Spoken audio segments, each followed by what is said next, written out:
يا سلام. يامي. والله لذيذة. وصفتنا اليوم من المنطقة الوسطى، تحديدا محافظة الخرج.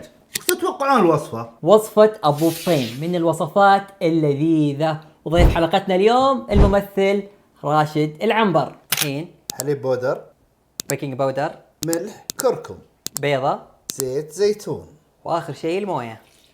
ونخلط المكونات مع بعض. سلام على الخليط الجميل. طيب هذا انا القوام. بخلط، هذه حقتنا يلا واكلتنا سم ذي. سم سم. حقت اهل الخرج اخوي. سلام. شوف القوام لا يكون لا خفيف ولا ثقيل مرة، وسط. أثقل من خليط المصابيب شوي. وللكشنة زيت زيتون.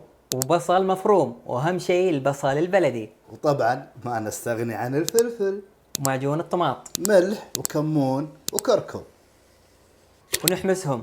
أي صاج حامي عندكم نضع كذا طبقة من العجين اللي سويناه، طبقة من الكشنة، وطبقة من العجينة بهذا الشكل، ونقلبها بهذا الشكل. يا سلام على لون التقمير.